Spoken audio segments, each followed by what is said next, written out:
নমস্কার। বিদ্যার্থীতে আপনাদের সকলকে আবার স্বাগত জানাই আমাদের পলিটি সিরিজে। তো আমরা করছিলাম হিস্টোরিক্যাল আন্ডারপিনিংস।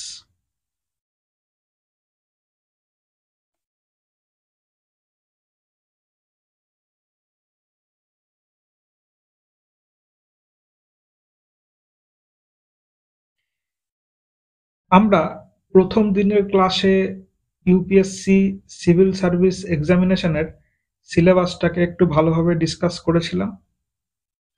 তারপর আমরা কিছু বেসিক ওয়ার্ড, যেগুলি আমাদের পুরো পলিটি সিরিজেই আসতে থাকবে, আমরা সেগুলি একটু জানার চেষ্টা করেছি এবং আমরা এর পরেও ওগুলি বারবার আলোচনা করব, আজকেও আসবে। তারপর আমরা এই হিস্টোরিক্যাল আন্ডারপিনিংস, অর্থাৎ ভারতবর্ষে যে কনস্টিটিউশন বিষয়টা এখন রয়েছে, যার মাধ্যমে আমাদের পুরো দেশের শাসন ব্যবস্থা চালিত হয়, সেটি সম্বন্ধে আমরা পড়ব।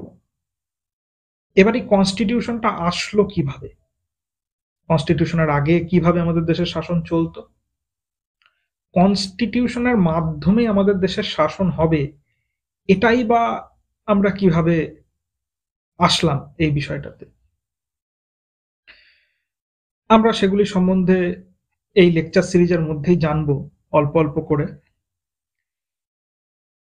সবার প্রথমে জেনে নিই আমরা কারা। আমরা বিদ্যার্থী।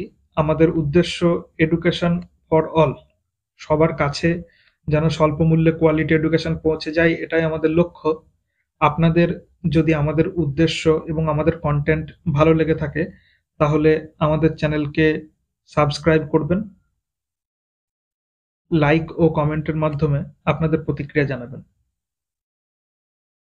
আপনারা আমাদেরকে মেলও করতে পারেন vidyarthi.contact@gmail.com-এ। এই লেকচারগুলির যে পিডিএফ, সেগুলি আপনারা লেকচারের ডেসক্রিপশন অথবা ফার্স্ট কমেন্ট অথবা আমাদের টেলিগ্রাম চ্যানেলে পেয়ে যাবেন, এবং আপনারা আমাদের টেলিগ্রাম চ্যানেলটিও জয়েন করতে পারেন, ডেসক্রিপশন এর লিঙ্ক দেওয়া থাকবে। চলুন আমরা আজকে শুরু করি আমাদের পলিটি সিরিজের তৃতীয় ক্লাস, হিস্টোরিক্যাল আন্ডারপিনিংস।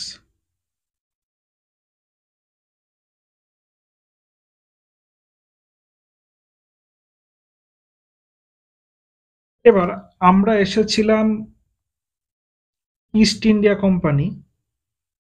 আগের দিনের ক্লাসটার একটা কুইক রিভিশন করার চেষ্টা করছি। East India company, queen Elizabeth,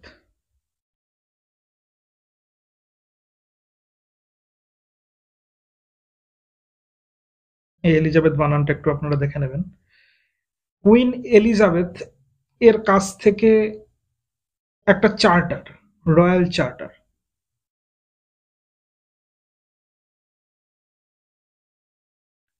পেয়েছিল। কবে? 1600 খ্রিস্টাব্দে, অত 31শে ডিসেম্বর অত দরকার। এবার এই চার্টারের মাধ্যমে এই ইস্ট ইন্ডিয়া কোম্পানিটা কি করতে পারে? Trade monopoly. রয়্যাল চার্টারের মাধ্যমে ইস্ট ইন্ডিয়া কোম্পানি কি পেল? Trade monopoly. আমরা এটাও জানতে পেরেছি যে ইস্ট ইন্ডিয়া কোম্পানি শুধুমাত্র একটি কোম্পানি ছিল না, এটি একটি সাধারণ কমার্শিয়াল কোম্পানি অপেক্ষা অনেক বেশি পাওয়ারফুল ছিল। এটা একটা ইম্পেরিয়ালিজমের টুল ছিল, আমরা এভাবেও বলতে পারি। ইম্পেরিয়ালিজম কি, এই কোম্পানিটার কি কি পাওয়ার ছিল, এই কোম্পানিটা কিভাবে হয়েছিল, এগুলো সম্বন্ধে এর আগের দিন আমরা ভালোভাবে ডিসকাশন করেছি। আমরা জাস্ট উপর উপর দিয়ে আজকে বেরিয়ে যাচ্ছি। এরপরে আমরা দেখেছি যে সেই কোম্পানি ট্রেড শুরু করলো, তো ট্রেড শুরু করার পরে কোম্পানি লসে রান করতে শুরু করলো। তার কারণ কি? কোম্পানিতে অনেক বেশি কারাপশন হচ্ছিল।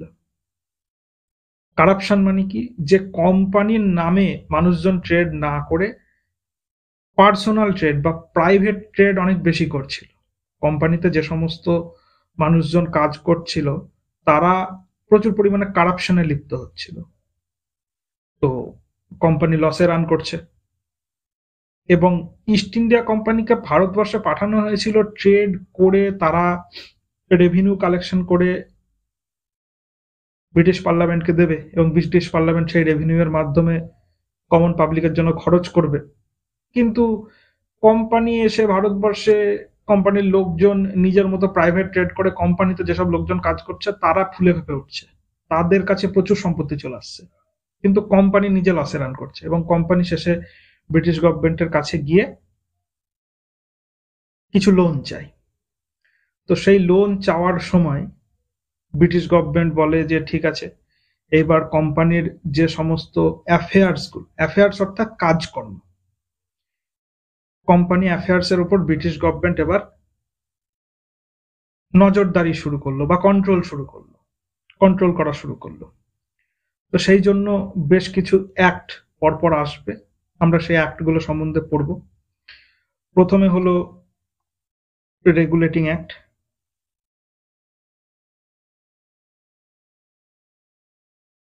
(1773). তারপর সেটেলমেন্ট অ্যাক্ট, 1781। তারপর পিটস ইন্ডিয়া অ্যাক্ট, 1784। তারপর অ্যাক্ট অফ 1786। তারপরে এই যে রেগুলেটিং অ্যাক্ট আবার আসবে 20 বছর পরে। আমরা এখানে ছোট হাতে মানে সংক্ষেপে লিখছি, রেগুলেটিং অ্যাক্ট 1793। বেশ, আমরা আর দূরই পড়বো আজকে। এরপরেও আসবে রেগুলেটিং অ্যাক্ট 1813, তারপর রেগুলেটিং অ্যাক্ট 1833, তারপরে রেগুলেটিং অ্যাক্ট 1853। আপনারা বুঝতে পারছেন 20 বছর অন্তর অন্তর, এই যেমন 20 বছর পরে, আবার 20 বছর পরে, আবার 20 বছর পরে। কিন্তু এর 20 বছর পরে না, কারণ এখানে আমাদের একটা ব্রেক চলে আসবে। তার কারণ কি, আমরা ভারতবাসীরা এই সময় মহাবিদ্রোহ করি।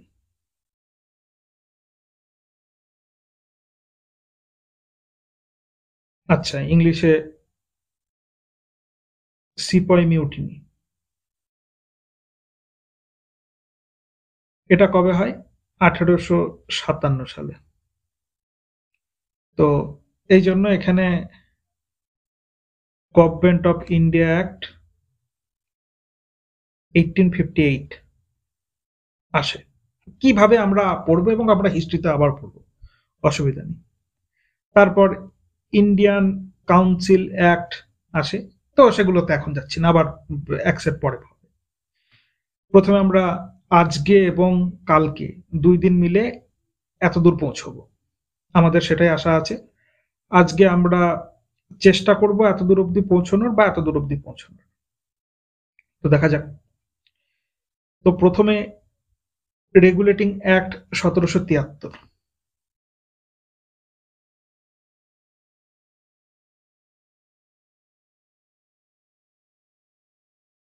আপনারা চাইলে আমার সঙ্গে সঙ্গে নোট বানাতে পারেন, অথবা এই স্লাইড পরে ডাউনলোড করতে পারেন। আমি আশা করব আপনারা নিজেরা নিজেদের মতো নোট বানাবেন। আর না হলে আমাদের তো 2-3টে ফিল্মস লাগে এটা বোঝার জন্য যে পড়াশোনা কিভাবে করতে হয়। তো আমি আপনাদের সঙ্গে থাকবো, আপনারা নিশ্চয়ই কখনো না কখনো তো শিখে যাবেন। এবার রেগুলেটিং অ্যাক্ট 1773, ইহাকে চার্টার অ্যাক্টও বলা হয়। আমাদের মনে আছে আমরা প্রথমে পড়লাম যে এই রয়্যাল চার্টারটা দেওয়া হয়েছে। এই রয়্যাল চার্টারটা কে দিয়েছে? একটা সভরেন বডি। সভরেন বডিটা কি? Queen Elizabeth. বাংলায় লিখে দিই, রানী এলিজাবেথ দিয়েছিলেন। ইংল্যান্ডে তখন রানীর শাসনই চলতো। তো এই রয়্যাল চার্টারে ট্রেড মনোপলি অর্থাৎ ইস্ট ইন্ডিয়া কোম্পানিকে যে ধরনের পাওয়ার দেওয়া হয়েছিল সেই রয়্যাল চার্টারটাকেই চেঞ্জ করে, রয়্যাল চার্টারটাকেই অ্যামেন্ড করে এই চার্টার অ্যাক্ট, রেগুলেটিং অ্যাক্ট এগুলো আসে আর কি। রেগুলেটিং অ্যাক্টের অর্থই হলো চার্টার অ্যাক্ট, এর মধ্যে কোনো তফাৎ নেই। ঠিক আছে, রেগুলেটিং অ্যাক্ট কেন বলা হচ্ছে, তার কারণ ইস্ট ইন্ডিয়া কোম্পানির কাজকর্মকে রেগুলেট করার চেষ্টা করছে কে, ব্রিটিশ পার্লামেন্ট। বেশ, তাহলে এই চার্টার অ্যাক্টে কি হয়? সবার প্রথম চার্টার অ্যাক্টে ভারতবর্ষে আমরা যদি এরকম যদি ভারতবর্ষ হয়, ইহা হলো বোম্বে, ইহা হলো মাদ্রাজ এবং এখানে হলো বেঙ্গল। এই ইংরেজদের তিনটে শক্তি কেন্দ্র ছিল, তিনটে শক্তি কেন্দ্র অর্থাৎ তিনটে জায়গায় ইস্ট ইন্ডিয়া কোম্পানি সব থেকে স্ট্রং হোল্ড ছিল, অর্থাৎ হেডকোয়ার্টার বলতে পারেন। হিস্ট্রিতে আমরা খুব ভালোভাবে জানবো যে কোথায় কবে কিভাবে আসলো। তো এই বোম্বে এবং মাদ্রাজ ও বেঙ্গল তিনটে জায়গাতেই তাদের যে হেডকোয়ার্টার ছিল সেই হেডকোয়ার্টারে একজন করে গভর্নর ছিলেন। এবার কি করা হলো, প্রথমে ইস্ট ইন্ডিয়া কোম্পানির এই বোম্বে, মাদ্রাজ এবং বেঙ্গল তিনটে জায়গার যে গভর্নর ছিল তাদেরই প্রচুর ক্ষমতা ছিল, কিন্তু ব্রিটিশ গভর্নমেন্ট বা ব্রিটিশ পার্লামেন্ট কি চেষ্টা করছে যে ইস্ট ইন্ডিয়া কোম্পানিকে নিয়ন্ত্রণ করার। তো নিয়ন্ত্রণ করার জন্য সবার প্রথমে এই যে বেঙ্গলে যে গভর্নর ছিল সেই গভর্নরকে গভর্নর জেনারেল অফ বেঙ্গল করা হলো।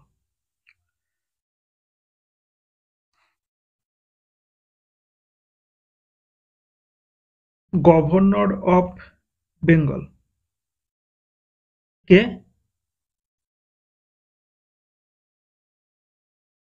গভর্নর জেনারেল অফ বেঙ্গল করা হলো এবং বোম্বে ও মাদ্রাজ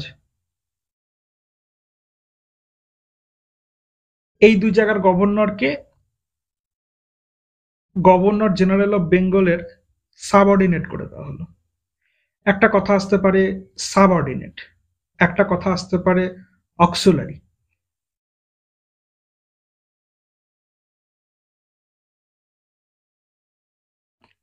সাবঅর্ডিনেট, অক্সিলারি, এই কথাগুলির অর্থ হলো সহায়ক। অর্থাৎ গভর্নর অফ বেঙ্গল যার পাওয়ার গভর্নর অফ বোম্বে এবং গভর্নর অফ মাদ্রাজের সমানই ছিল, তার পাওয়ারটা বাড়িয়ে দেওয়া হলো দিয়ে গভর্নর জেনারেল অফ বেঙ্গল, আমরা এইভাবে লিখছি গভর্নর জেনারেল অফ বেঙ্গল, জিজিবি, ঠিক আছে, করে দেওয়া হলো। এবং গভর্নর জেনারেল অফ বেঙ্গল করার সঙ্গে সঙ্গে তাকে পাওয়ার বেশি দেওয়া হলো এবং গভর্নর অফ বোম্বে ও গভর্নর অফ মাদ্রাজ এই দুজন গভর্নর জেনারেল অফ বেঙ্গলের সাবঅর্ডিনেট হয়ে গেল। এবারে এটা সাবঅর্ডিনেট মানে কি?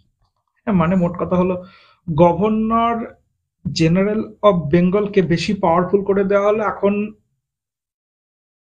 মাদ্রাজ বা বোম্বের গভর্নরকে কিছু করতে গেলেই গভর্নর জেনারেল অফ বেঙ্গলের পারমিশন নিতে হবে।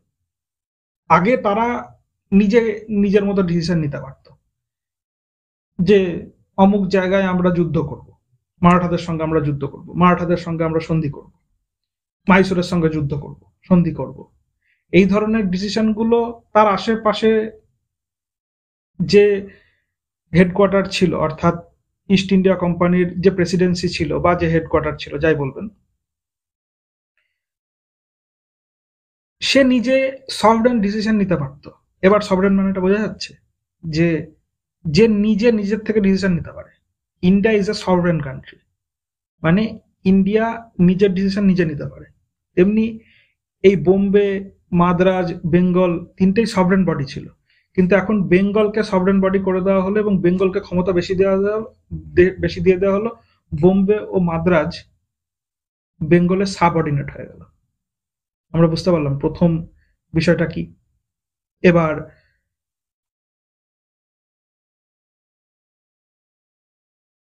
ওয়ারেন হেস্টিংস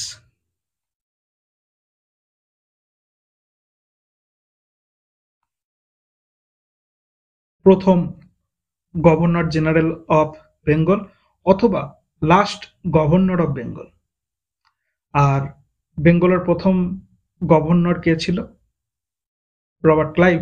আমরা প্রথম দিন এর আগের দিন পড়েছিলাম, সেকেন্ড দিন আর কি।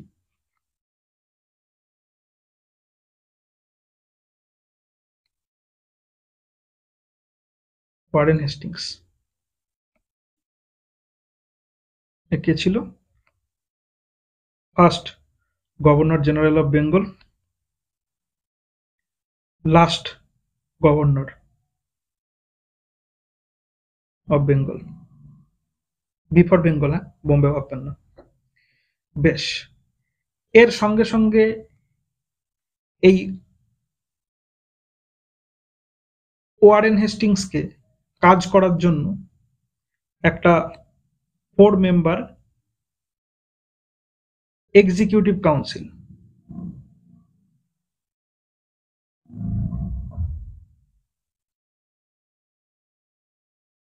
দেওয়া হলো।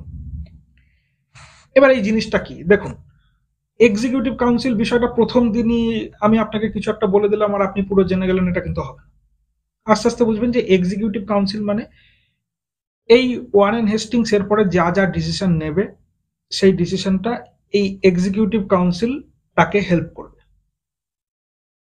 ঠিক আছে, এক্সিকিউটিভ এবং লেজিসলেটিভের একটু একটু পার্থক্য আমরা বুঝতে পেরেছি, কিন্তু এখনো ইংরেজদের সময় এই এক্সিকিউটিভ কাউন্সিলই সব কাজ করবে, কোনো পৃথক লেজিসলেটিভ কাউন্সিল কোনো স্টেটে কোথাও গঠন করা হয়নি। ইংরেজরা মেনলি কি চাইছে, একটা সেন্ট্রাল অ্যাডমিনিস্ট্রেটিভ সিস্টেম তৈরি করতে চাইছে কোম্পানিকে কন্ট্রোল করার জন্য।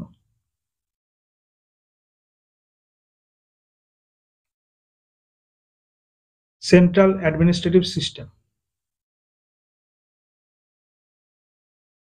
এই সেন্ট্রাল অ্যাডমিনিস্ট্রেটিভ সিস্টেমটা তারা কিভাবে তৈরি করবে? এই সেন্ট্রাল অ্যাডমিনিস্ট্রেটিভ সিস্টেম তারা এইভাবে করছে যে সবার প্রথমে কোম্পানিতে সেন্ট্রালাইজেশন শুরু হলো। দেখুন, আমরা এর আগের দিন সেন্ট্রালাইজেশন সম্বন্ধে বুঝেছিলাম, আজকে আরেকবার বুঝি। যে প্রথমে Bombay,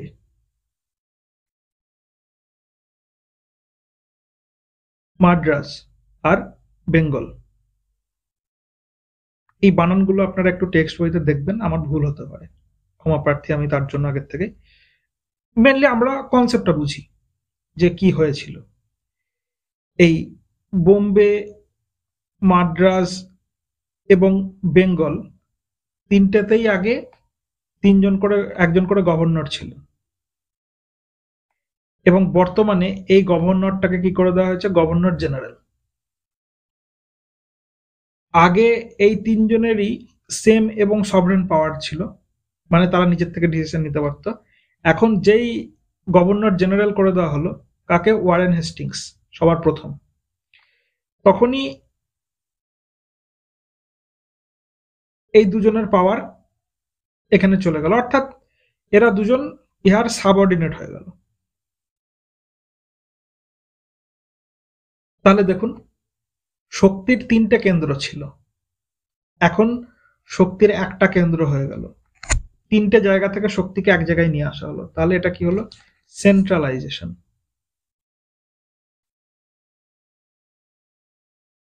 of power.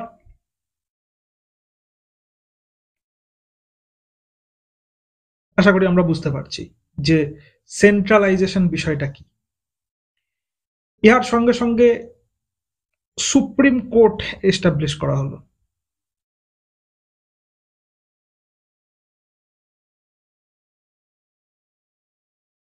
Of Calcutta. দেখুন, এখানে কলকাতা লিখে দেবেন না, কারণ তখন ক্যালকাটাতেই ছিল। কোথায়? ফোর্ট উইলিয়ামে।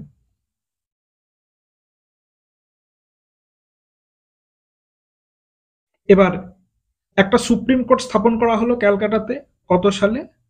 1774 সালে। 1 বছর তো লাগবে নাকি ওখানে কাজকর্ম করতে। তাহলে চার্টার অ্যাক্ট 1773, কিছু সময় 1772 দিয়ে দিতে পারে পরীক্ষা। এইগুলো নিয়ে অত টেনশন করার দরকার নেই। সুপ্রিম কোর্ট এস্টাবলিশড হয় 1774 সালে। সুপ্রিম কোর্টে একজন চিফ জাস্টিস, তার নাম হলো এলিজা ইমফে, এবং আরো 3জন জাস্টিস, তাদের নাম দরকার নেই। তাহলে সুপ্রিম কোর্ট স্থাপন করা হলো ক্যালকাটাতে, ক্যালকাটার ফোর্ট উইলিয়ামে। সেখানে একজন চিফ জাস্টিস, তার নাম হলো এলিজা ইমফে। এবার এই সুপ্রিম কোর্ট স্থাপন কেন করা হয়েছে? To control private trade. কারণ কোম্পানিতে লোকজন নিজের নামে ব্যবসা খুলছে, কোম্পানির নামে ব্যবসা করছে না। এবার এই প্রাইভেট ট্রেড গুলো বন্ধ করার জন্য কি নিয়ে আসা হলো? Supreme court. এবং প্রথমে সুপ্রিম কোর্টকে অনেক পাওয়ার দিয়ে দেওয়া হয়েছিল, যে সুপ্রিম কোর্ট বোম্বে, মাদ্রাজ, কলকাতা, 3টে প্রেসিডেন্সিতেই সমস্ত জায়গায় সুপ্রিম কোর্টের জুরিসডিকশন থাকবে। এবার একটা কথা আসলো, জুরিসডিকশন। জুরিসডিকশন মানে কি? জুরিসডিকশন মানে এরিয়া। আপনারা নিশ্চয়ই সিনেমায় দেখে থাকবেন যে ওই এলাকাটা আমার থানার আওতায় আসে না, এরকম একটা কথা। তো এই আওতায় আসে না মানে কি? আপনার আপনার এইখানে যদি একটা ক্রাইম হয়েছে, তাহলে আপনি এই থানায় যান, এর পাশের থানায় গেলে হবে না, কারণ ওই থানার আন্ডারে এই এলাকাটা আসে না। এই যে ওই ওই এলাকাটা আমার থানার জুরিসডিকশনে আসে না, এই ব্যাপারটা হচ্ছে জুরিসডিকশন। আমরা নিশ্চয়ই বুঝতে, আমাদের পরিষ্কার হবে আস্তে আস্তে, চাপ নেই। পলিটি আমরা যেহেতু প্রথম শিখছি, তো আমাদের প্রথম প্রথম শব্দগুলোর সঙ্গে একটু পরিচয় করি, তারপরে আস্তে আস্তে শব্দগুলোর মিনিং এবং ইনার মিনিং, ডেপথ আমরা আন্ডারস্ট্যান্ডিং করে ফেলবো আস্তে আস্তে। এবার কোম্পানির যে প্রাইভেট ট্রেড, সেই প্রাইভেট ট্রেডগুলি বন্ধ করার জন্য সুপ্রিম কোর্ট বানানো হয়। আর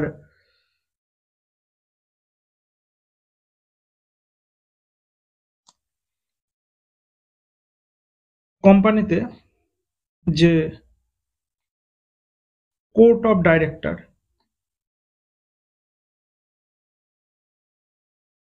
ছিল, সেই কোর্ট অফ ডাইরেক্টররা অ্যানসারেবল হয় কার কাছে? বলতে পারেন ব্রিটিশ গভর্নমেন্টের কাছে। কারণ কি? ব্রিটিশ গভর্নমেন্ট ওয়ারেন হেস্টিংস এর মাধ্যমে কন্ট্রোল করার চেষ্টা করছে। আমরা বুঝতে পারলাম? বেশ।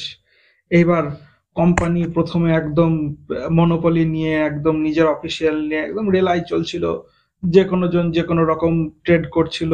এবার তাদের উপর হঠাৎ করে এতগুলো যদি প্রহিবিশন নিয়ে আসা হয়, বা এতগুলো যদি তাদের উপরে, কি বলবো, তাদের ক্ষমতাগুলিকে কমিয়ে দেওয়া হয়, এবং এই যে সুপ্রিম কোর্টের যে জুরিসডিকশন, সেই জুরিসডিকশনটা কোম্পানির যে গভর্নর জেনারেল এবং তার যে কাউন্সিল, তার কাজ মানে কি?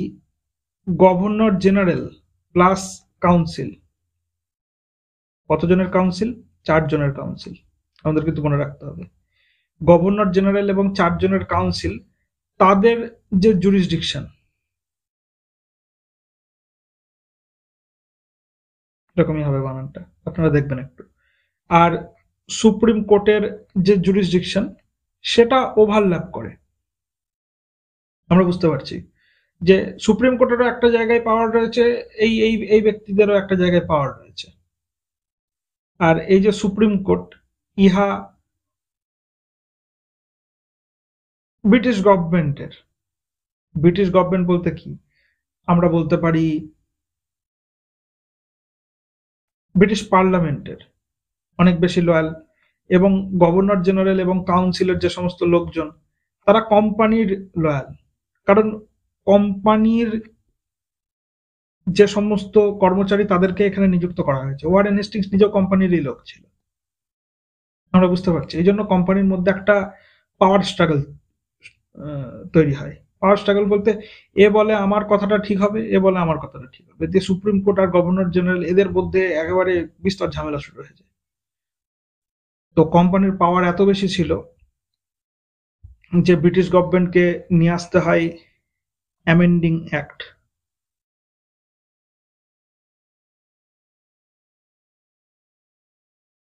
অফ 1781। দেখুন, 73 থেকে 8 বছর হয়েছে, ইহা 20 বছর পরে আবার রিভাইজ হবে বলে ঠিক ছিল, কিন্তু 8 বছরের মাথায় এত ঝামেলা হয়ে গেছে যে ব্রিটিশ গভর্নমেন্টকে একটা সেটেলমেন্টে আসতে হয়। সেই সেটেলমেন্ট মানে কি, যে কোম্পানির সঙ্গে ব্রিটিশ গভর্নমেন্টের ঝামেলা চলছে। এবার ব্রিটিশ গভর্নমেন্ট দেখছে যে কোম্পানি আমার হাত থেকে চলে গেলে খুব অসুবিধা হয়ে যাবে, ওই জন্য কোম্পানির সঙ্গে একটা বোঝাপড়া, একটা সেটেলমেন্টে আসে। এই জন্য ইহাকে সেটেলমেন্ট অ্যাক্টও বলা হয়। বা একটা সুন্দর বানান আছে, ডিক্লারেটরি অ্যাক্ট অফ 1781 অথবা অ্যাক্ট অফ সেটেলমেন্ট 1781। এটা এই অ্যাক্টটারই নাম। ঘাবড়ানোর দরকার নেই, পরীক্ষায় এরকম ধরনের একটা কঠিন শব্দ দিয়ে দিলে এইটা 1781 দেখলেই বুঝতে পেরে যাবেন যে এটা এই বিষয়টার কথাই বলা হচ্ছে। তো এখানে কি করা হয় যে সুপ্রিম কোর্ট এর জুরিসডিকশন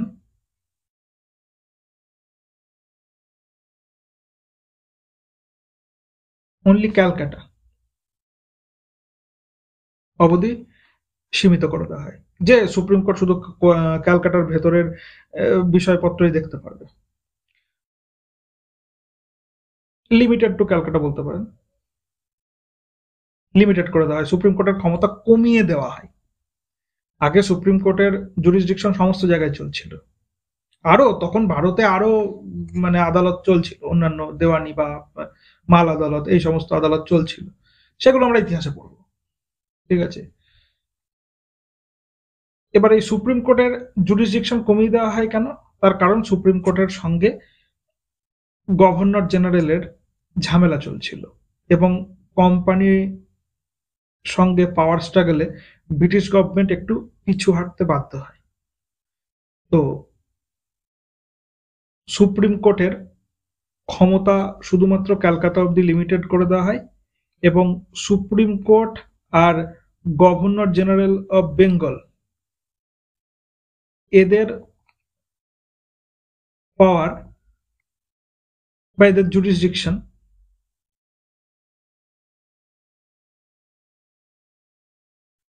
ঠিকঠাক করে ডিফাইন করা হয়। প্রথম দিন একটা কথা বলেছিলাম যে law should be written and clear. এই লটার মাধ্যমে সুপ্রিম কোর্টের এক্স্যাক্টলি কতটুকু পাওয়ার আছে এবং গভর্নর জেনারেল অফ বেঙ্গলের এক্স্যাক্টলি কতটুকু পাওয়ার রয়েছে সেটা খুব ভালোভাবে ডিফাইন করে দেওয়া হয়। আর সুপ্রিম কোর্ট আর এই governor general of Bengal plus তার যে একটা কাউন্সিল, 4 জনের এক্সিকিউটিভ কাউন্সিল, এদের মধ্যে সম্পর্ক খুবই খারাপ হয়ে গেছিল। সেই সম্পর্কটাকে একটু ঠিক করা হয়, একটু স্ট্রিমলাইন করা হয়, একটু ভালোভাবে নিয়ে আসা হয়। তো কি বলবো, streamline relation between supreme court and governor general of Bengal plus 4 জনের এক্সিকিউটিভ কাউন্সিল, এদের মধ্যে একটু যেন ঝামেলা কম হয় সেটার চেষ্টা করা হয়। তো ব্রিটিশ গভর্নমেন্ট প্রথমে তো চেষ্টা করছিল যে কোম্পানিকে আমরা একদম আমাদের হাতের মুঠোয় নিয়ে চলে আসবো, সেন্ট্রালাইজেশন এর মাধ্যমে গভর্নর জেনারেল অফ বেঙ্গলের পাওয়ারটা বাড়িয়ে দেওয়া হলো। গভর্নর অফ বোম্বে এবং গভর্নর অফ মাদ্রাজ এদেরকে গভর্নর জেনারেল অফ বেঙ্গলের সাবঅর্ডিনেট বা অক্সিলারি করে দেওয়া হলো। কোম্পানির প্রাইভেট ট্রেড বন্ধ করে দেওয়া হলো, যা তা করে একদম প্রথমে অনেক বেশি কোম্পানির ওপরে আঘাত করা হয়েছে, কোম্পানির সিস্টেমকে অনেক বেশি অ্যান্সারেবল বানানোর চেষ্টা করা হয়েছে। কারণ কি, কোম্পানিতে কারাপশন হচ্ছে, কারাপশন বন্ধ করতে হবে। দেখুন আজকের দিনেও কিন্তু কারাপশন একটা বড় ইস্যু, এবং কারাপশন বন্ধ করার জন্য বিভিন্ন সরকার অনেক রকমই প্রচেষ্টা করে। তো ইংরেজরাও সেরকম চেষ্টা করছিল, যে প্রথমে সুপ্রিম কোর্টকে ইন্ট্রোডিউস করা হয় প্রাইভেট ট্রেড বন্ধ করার জন্য, কিন্তু তারপরে কোম্পানির ভেতরে এত বেশি ঝামেলা শুরু হয়ে যায় যে অ্যাক্ট অফ সেটেলমেন্ট চালু করতে হয়, অ্যামেন্ডিং অ্যাক্ট 1781। এরপর ব্রিটিশ গভর্নমেন্টে একটা ব্যক্তি আসে, সে ব্যক্তিটার নাম হলো পিট। এবার পিট প্রচন্ড বুদ্ধিমান ব্যক্তিত্ব। এবার পিট কি করলো, যে দেখলো, খুব ভালো করে কোম্পানিকে স্টাডি করলো যে কোম্পানির স্ট্রং হোল্ড কিসে আছে। দেখলো যে কোম্পানির পাওয়ার স্ট্রাকচারটা এরকম যে ইহার কমার্শিয়াল অর্থাৎ ব্যবসা বাণিজ্য সম্পন্ন কাজকর্ম, আর একটা পলিটিক্যাল অর্থাৎ কোন রাজার সঙ্গে যুদ্ধ করবে, কোন রাজার সঙ্গে সন্ধি করবে, কতটুকু টেরিটরি হবে, এই দুটো ফাংশনই ইস্ট ইন্ডিয়া কোম্পানি কন্ট্রোল করছে। এবার এই দুটো ফাংশনের মধ্যে সবসময় মনে রাখবেন, পলিটিক্যাল পাওয়ার হচ্ছে বেশি বড় পাওয়ার, ল মেকিং পাওয়ার। ঠিক আছে, আপনাকে যদি ল মেকিং পাওয়ার এবং অন্যান্য পাওয়ারের মধ্যে চুজ করতে বলা হয়, আপনি সবসময় ল মেকিং পাওয়ারই চুজ করবেন, তার কারণ ল এর মাধ্যমে আপনি দেশের সবকিছু করতে পারেন। তো এই যে কোম্পানির পলিটিক্যাল অ্যাফেয়ার্সটা রয়েছে, পলিটিক্যাল কাজকর্ম রয়েছে, সেটা কোনোভাবে যদি ব্রিটিশ গভর্নমেন্ট নিজের হাতে নিয়ে নিতে পারে, তারপরে তো ল বানিয়ে বানিয়ে কোম্পানিকে শেষ করে দিতে পারবে। তো ব্যাস, সেটার উপরে কাজ শুরু হয়ে গেল। দিয়ে পিট কি নিয়ে আসলো, পিটস ইন্ডিয়া অ্যাক্ট।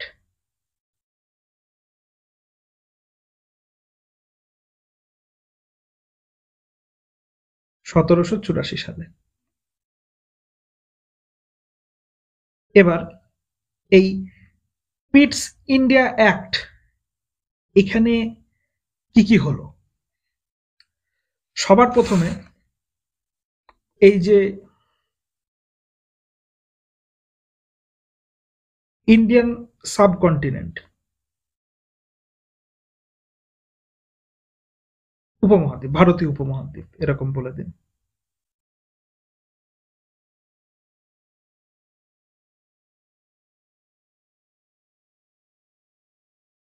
এই ইন্ডিয়ান সাবকন্টিনেন্টে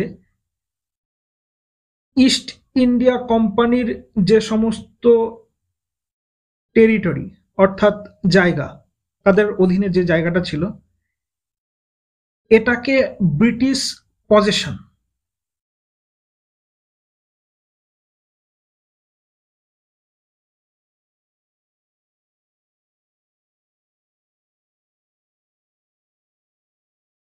এই কথাটা লিখলো। এবার এই পজেশন কথাটা হলো একটা লিগাল টার্ম, এটা সম্বন্ধে খুব বেশি জানার দরকার নেই, এটুকু মনে রাখবেন যে ইস্ট ইন্ডিয়া কোম্পানি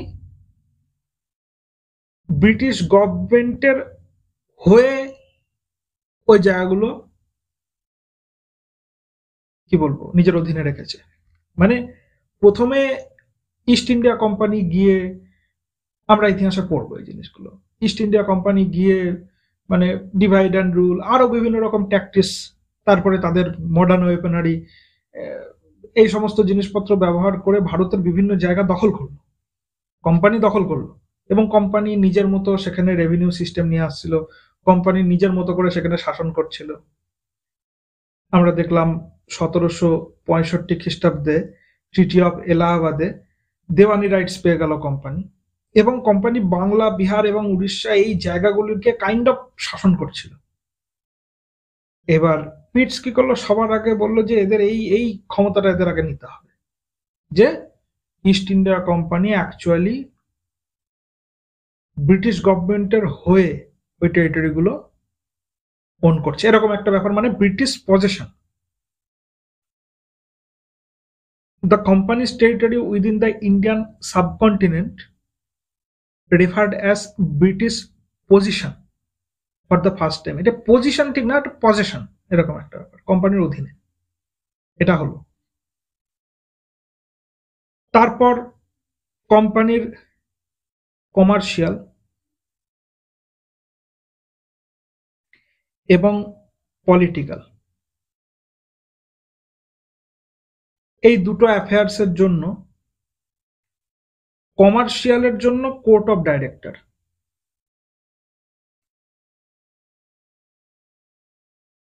যেটা আগে থেকেই ছিল। আমরা বুঝতে পারছি তো? দেখুন, executive council, court of director এগুলো কিন্তু আলাদা। এক্সিকিউটিভ কাউন্সিল যেটা গভর্নর জেনারেলের আন্ডারে যে 4 জনের এক্সিকিউটিভ কাউন্সিল ছিল, সেখানে আবার ভোট করে, ঠিক আছে, ফয়সালা হবে। আবার সেই ভোটে ওখানে 4 জন ছিল, এবার গভর্নর জেনারেল একা যদি কিছু চায়, ওই 4 জন যদি উল্টো দিকে ভোট করে দেয়, ঠিক আছে, তাহলে আবার গভর্নর জেনারেলের কথাই চলবে না। এরকম অনেক প্রবলেম চলছিল। আর পলিটিক্যাল, কোম্পানির পলিটিক্যাল অ্যাফেয়ার্সটা কন্ট্রোল করার জন্য তৈরি করা হলো বোর্ড অফ কন্ট্রোল।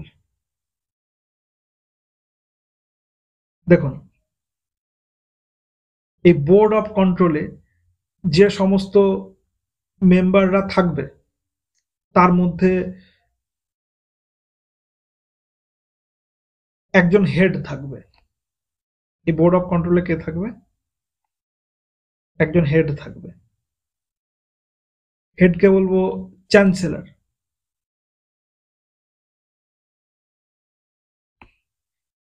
তারপর একজন অডিট করার লোক থাকবে, তাকে আমরা বলছি এক্সচেকার।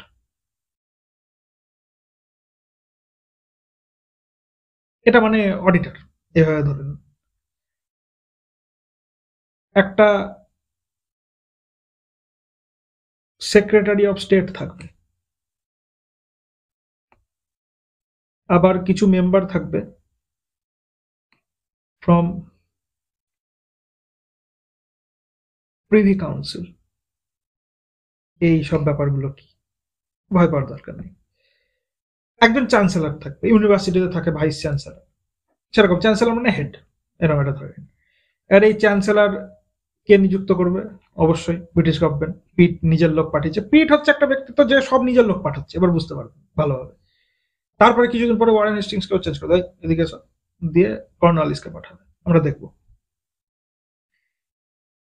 একজন হেড চ্যান্সেলর, একজন যে ওখানে টাকা পয়সার কাজকর্ম তো হচ্ছে, তো টাকা পয়সার কাজকর্মগুলোকে দেখার জন্য একটা এক্সচেকার মানে একটা অডিটের লোক পাঠালো। এক্সচেকার মানেই হলো একজন, কি বলবো, এটা গুগলে মানে দেখলে দেখবেন এরকম রাজকোষ।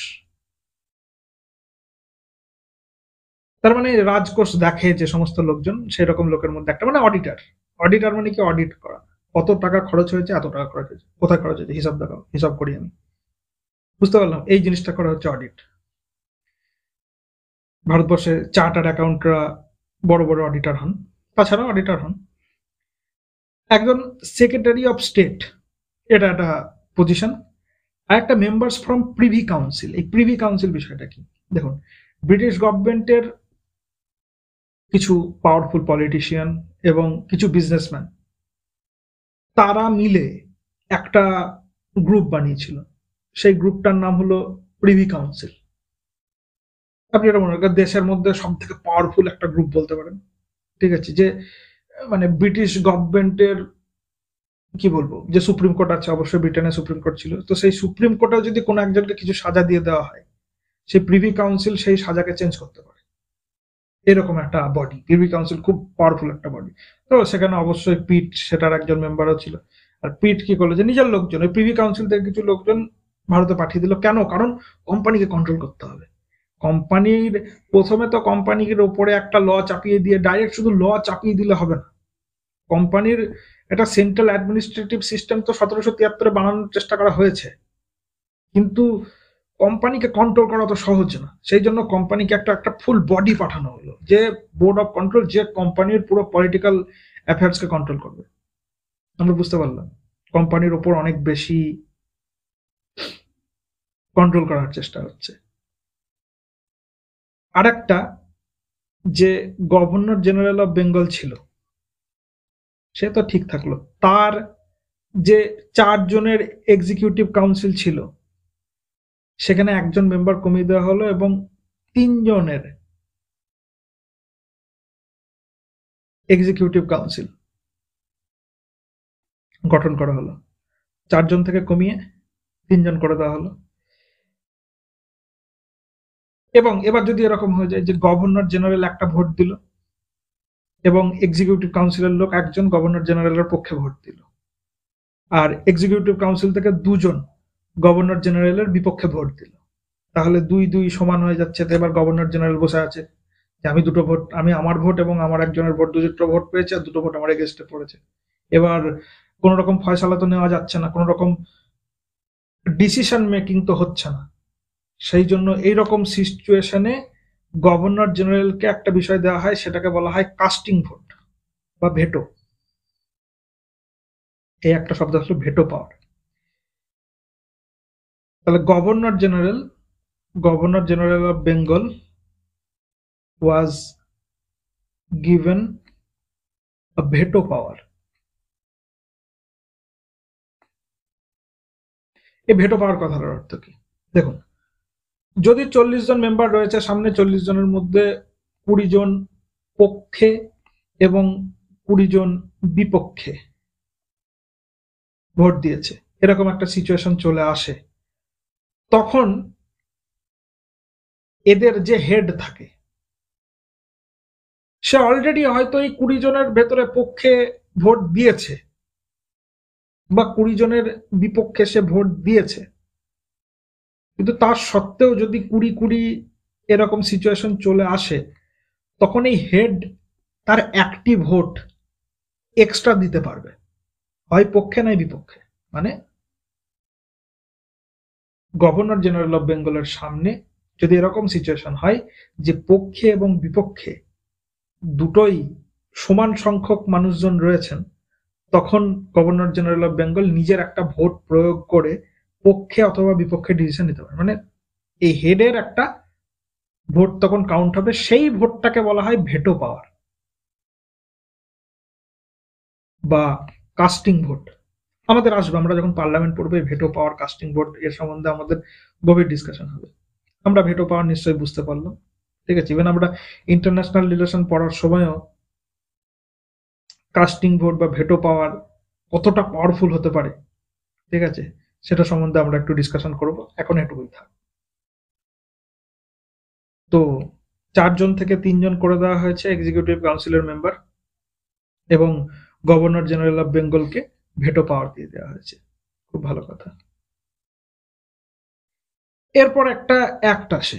এবার পিটস দেখছে যে এই যে বেটা ওয়ারেন হেস্টিংস, এ পিটের কথা ঠিকঠাক শুনছে না, বা তার টার্ম শেষ হয়ে গেছিল, কিছু একটা ব্যাপার হয়েছিল, আমাদের অত জানার দরকার নেই। সে তখন নিয়ে আসলো the act of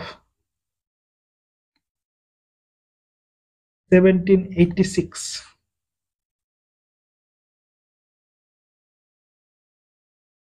the act of 1786 এ কি কি হলো? দুটো জিনিস হলো। একটা হচ্ছে কর্নওয়ালিস,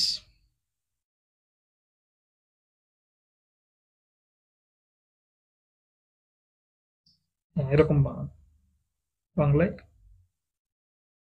কর্নওয়ালিস। এই যে এই ব্যক্তিকে গভর্নর জেনারেল অফ বেঙ্গল হিসাবে নিযুক্ত করা হলো, এটা একটা হয়ে গেল। আরেকটা হলো গভর্নর জেনারেল অফ বেঙ্গল ইহাকে গভর্নর জেনারেলের পাওয়ারও দেওয়া হলো, আবার কমান্ডার ইন চিফ,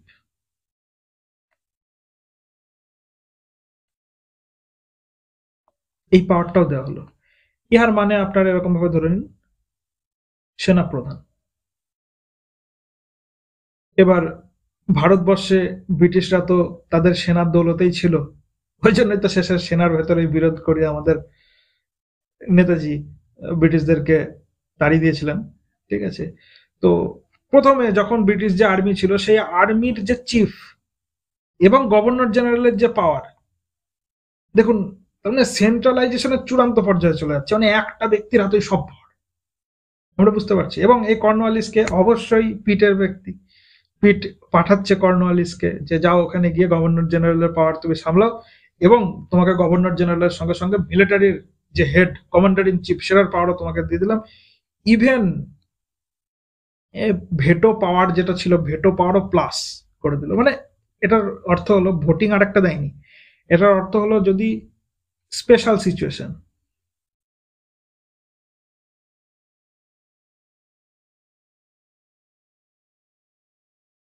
আসে তাহলে এক্সিকিউটিভ কাউন্সিলের সিদ্ধান্তকেও governor general of Bengal change করতে পারবে।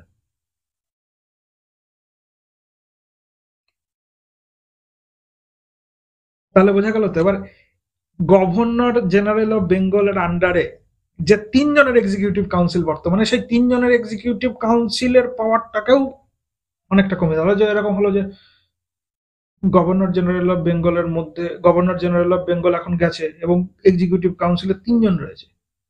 এবার তিনজনই যদি ওর এগেনস্টে ভোট করে তাহলে তো কাস্টিং ভোট দিয়েও কোনো লাভ, মানে একটা ভোট বেশি দিয়েও তো কোনো লাভ নেই, তাই না? ওই জন্য তিনজন যদি এই কর্নওয়ালিসের এগেনস্টে ভোট করে, তাও কর্নওয়ালিস বলে একটা স্পেশাল সিচুয়েশন, আমি আমার পাওয়ার প্রয়োগ করছি এবং এই স্পেশাল সিচুয়েশনে ও কাউন্সিলের কথা শোনা হবে না, আমি যা বলবো তাই হবে। বোঝা যাচ্ছে কর্নওয়ালিসকে প্রচন্ড ক্ষমতাবান করে দেওয়া হয়েছে। আমরা বুঝতে পারছি।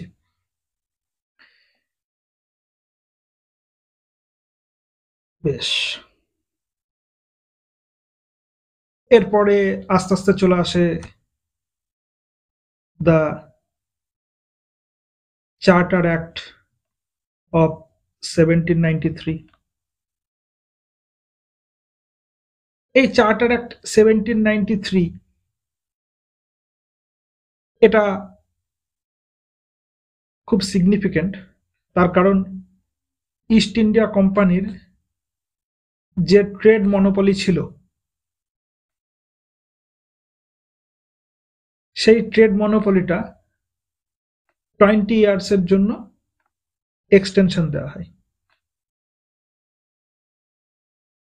এবার আপনাদের মনে হতে পারে যে বাহ, 20 বছর ট্রেড মনোপলি এক্সটেন্ড করে দিল, মানে ইস্ট ইন্ডিয়া কোম্পানির আন্ডারে যে সমস্ত ব্যবসায়ী ছিল সেই ব্যবসায়ীরা বাদে ভারতবর্ষে আর কেউ ব্যবসা করতে আসতে পারবে না, এ তো ইস্ট ইন্ডিয়া কোম্পানির পাওয়ারটাকে ভালো করলো না।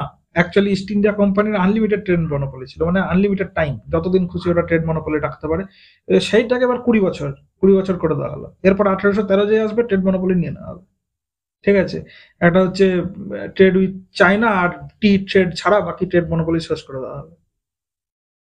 মানে বুঝতে পারছি, কারণ ব্রিটেনের ভেতরে সেই সময় একটা ব্যক্তিত্ব আসবে, সে ব্যক্তিত্বের নাম হচ্ছে নেপোলিয়ন বোনাপার্টে।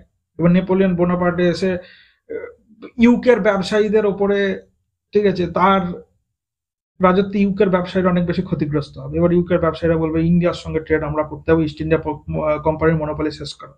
এর পরেরটা মানে 1813 যে চার্টার অ্যাক্ট আসবে বা রেগুলেটিং অ্যাক্ট আসবে, সে সময় ব্রিটেনের ট্রেড মনোপলিটাই, মানে ইস্ট ইন্ডিয়া কোম্পানির ট্রেড মনোপলিটাই শেষ করে দেওয়া হবে।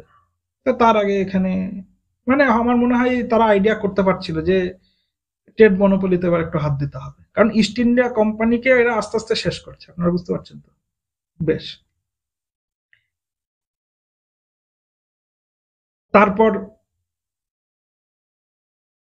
পরীক্ষা এরকম দিতে পারে যে ইস্ট ইন্ডিয়া কোম্পানির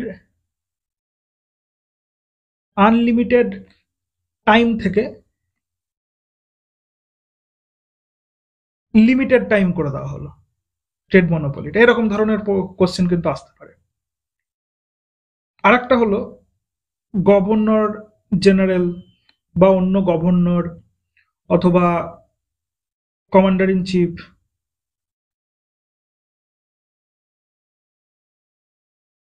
এই ধরনের যে সমস্ত অফিসিয়ালস রয়েছে, গুরুত্বপূর্ণ অফিসিয়ালস রয়েছে, তাদের নিযুক্ত করার জন্য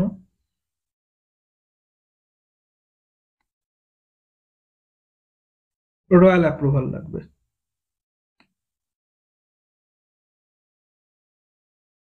আপনারা বুঝতে পারবেন যে এত কিছু করেও কোম্পানির ট্রেড মনোপলি বা কোম্পানির অ্যাফেয়ার্সকে ইস্ট ইন্ডিয়া কোম্পানি অত বেশি, মানে ব্রিটিশ গভর্নমেন্ট অত বেশি কন্ট্রোল করতে পারছিল না। তার কারণ কি, কোম্পানির যে সমস্ত অফিসিয়ালসরা রয়েছে সেই অফিসিয়ালসরা কোম্পানির অনেক বেশি লয়াল, কারণ কোম্পানি তাদেরকে নিযুক্ত করছে। একটা হ্যালিবারি বলে একটা কলেজ আছে, হ্যালিবারি পেট্রোনাস সিস্টেম, আমরা পড়বো পরের দিনকে। মানে এবার কোম্পানিকে আস্তে আস্তে আস্তে আস্তে কন্ট্রোল করতে হলে কোম্পানির ভেতরে যে লোক, সেই লোকগুলোকে সরিয়ে নিয়ে নিজের লোক ঢোকাতে হবে, যারা ব্রিটিশ গভর্নমেন্টের লয়াল, কোম্পানির লয়াল কিন্তু নয়। তো সেই জন্য বলছে যে governor general, commander commander in chief, তারপর অন্যান্য যে সমস্ত গভর্নর রয়েছে তাদেরকে নিযুক্ত করতে হলে ওই ব্রিটেনে রয়্যাল অ্যাপ্রুভাল নিয়ে তারপরে আসতে হবে, পার্লামেন্টের অ্যাপ্রুভাল নিতে হবে, রয়্যাল অ্যাপ্রুভাল নিতে হবে। আর ওই যে একটা বড় বডি বানিয়েছিল বোর্ড অফ কন্ট্রোল,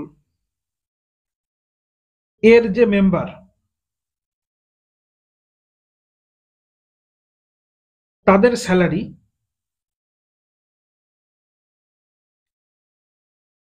দিতে হবে revenue collected from India.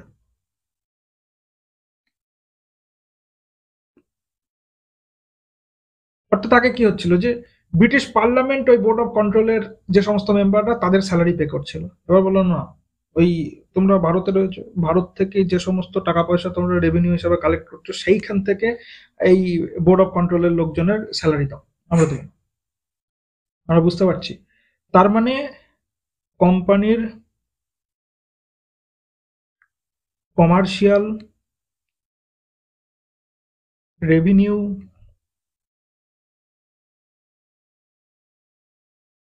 Administrative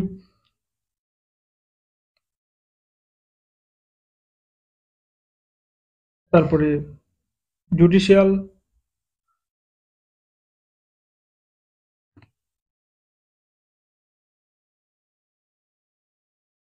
সব ফাংশনেই কম বেশি ব্রিটিশ গভর্নমেন্টের কন্ট্রোল চলে আসে। ঠিক আছে, আবার কোম্পানি নিজের মতো একটা মাল আদালত বলে একটা জিনিস চালাতে, মাল আদালতকেও ক্যান্সেল করে দেয়। তো তার মানে কি, মানে গভর্নর জেনারেল এবং গভর্নর জেনারেলের যে কাউন্সিল, এবার কি বলছে, গভর্নর জেনারেলের যে অফিসিয়াল কাউন্সিল, এদেরকে রয়্যাল অ্যাপ্রুভাল নিয়ে নিযুক্ত করতে হবে। তো এদের পাওয়ারটা অনেক বাড়িয়ে দেওয়া হয়, আমরা বুঝতে পারছি। তাহলে সবার প্রথমে 1773 আসলো, 1773 আসার পরে 1781, তারপর 1784, তারপরে 1793 আমরা দেখলাম। এরপরে চার্টার অ্যাক্ট,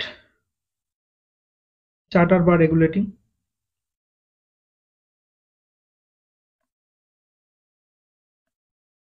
1813। এই সময় কি করা হয়, trade monopoly of East India Company was ended except tea, মানে চায়ের যে ব্যবসা এবং ট্রেড উইথ চায়না, মানে শুধুমাত্র চা চাষ এবং চীনের সঙ্গে যে ব্যবসা, সেই দুটি জায়গাতেই ইস্ট ইন্ডিয়া কোম্পানি শুধুমাত্র তার অফিসিয়ালসদেরকে বা তার লোকজনকে বা সে যাকে লাইসেন্স দেবে সে ট্রেড করতে পারবে, বাকি সবকিছুতে ব্রিটিশদের জন্য, ব্রিটিশের অন্যান্য যে সমস্ত ব্যবসায়ীরা ছিল তাদের জন্য দ্বার খুলে দেওয়া হলো। চলে এলো ব্রিটিশরা সবাই, ঠিক আছে, এখানে এসে ব্যবসা করতে শুরু করলো, ব্যবসা কি ব্যবসার নামে লুটপাট চালাতে শুরু করলো। ঠিক আছে, লিগাল প্লান্ডার, আমরা বললাম না, ল মেকিং পাওয়ার। এরপরে একটু আর কি এই যে মাদ্রাজ, বোম্বে, এই যে কাউন্সিলগুলো ছিল, এই কাউন্সিলগুলোর ওপরে আরো বেশি কন্ট্রোল আনা হলো। তারপর 1,00,000 টাকা ফর এডুকেশন পারপাস। ঠিক আছে, গভর্নমেন্ট এখন ভালো হয়ে গেছে, ভারতীয়দের শিক্ষা দিতে হবে, এডুকেশন পারপাসে ব্রিটিশ গভর্নমেন্ট খরচ করবে। এটা ব্রিটিশরা আর কি বললো যে ভারতীয়দের এডুকেটেড, সোকল এডুকেটেড করার জন্য, ঠিক আছে, 1 লাখ টাকা করে ব্রিটিশ সরকার খরচ করবে। কত মহান ব্রিটিশরা! আর এই সময় যে ক্রিশ্চিয়ান মিশনারি,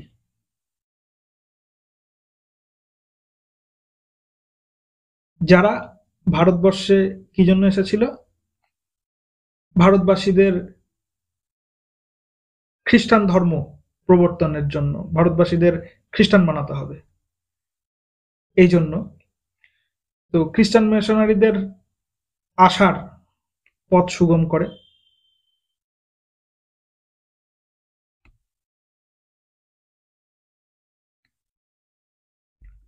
এই অ্যাক্টের মাধ্যমে। একটা কথা আসবে ইভেঞ্জেলিজম বা ইভেঞ্জেলিক্যাল, এরকম একটা কথা আসবে।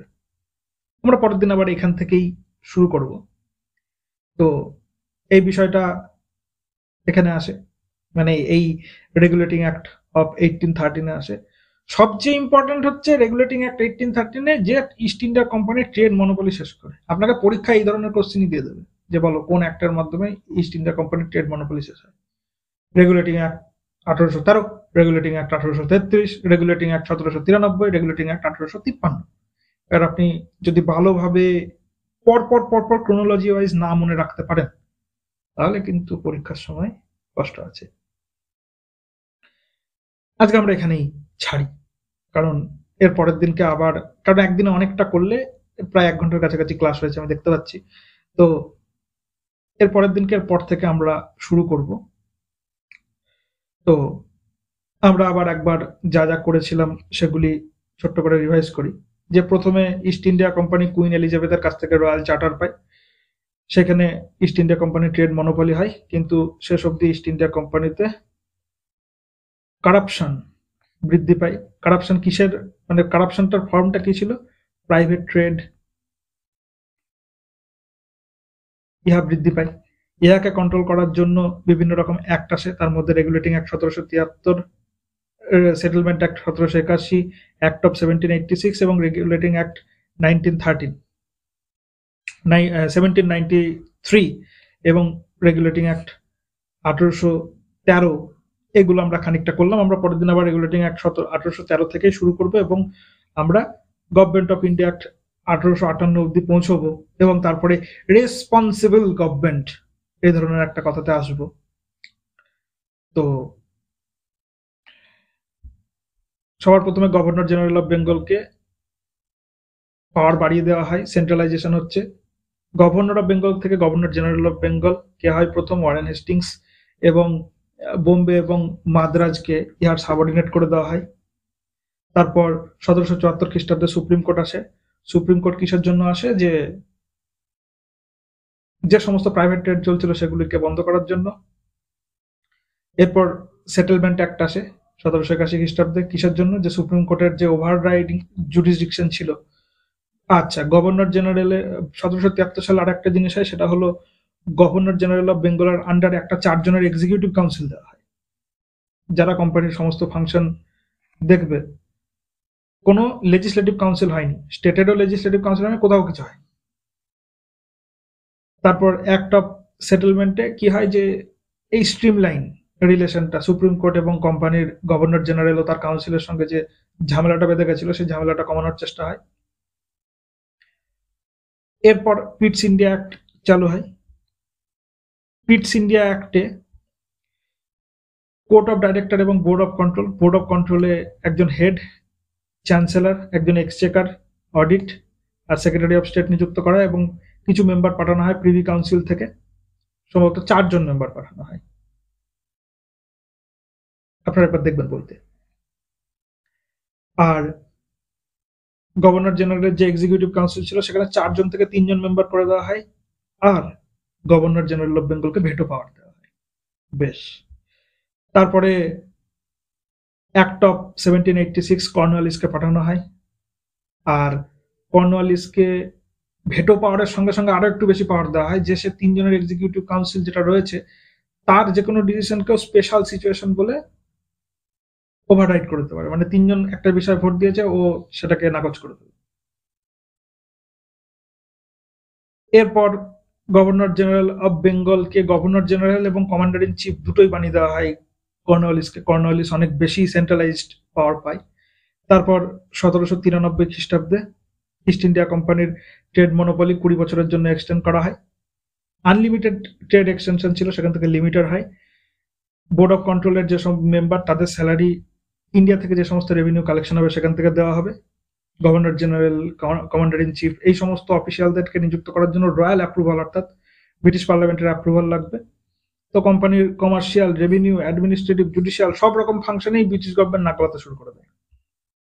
আর তারপরে চার্টার অ্যাক্ট 1813 খ্রিস্টাব্দে ইস্ট ইন্ডিয়া কোম্পানির ট্রেড মনোপলি সম্পূর্ণ শেষ করে দেওয়া হয়।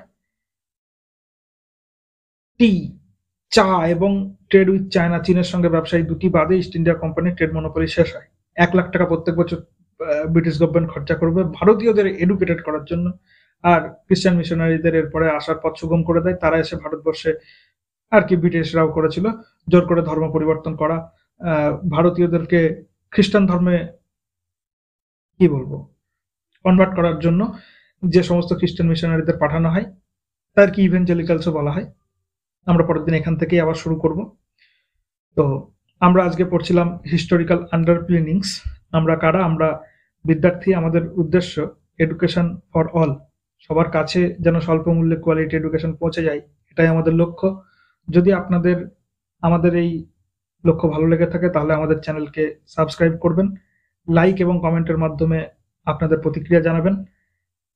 আপনারা আমাদেরকে মেলও করতে পারেন vidyarthi.contact@gmail.com-এ। এতক্ষণ আমাদের সঙ্গে থাকার জন্য আপনাদেরকে অনেক অনেক ধন্যবাদ। নমস্কার।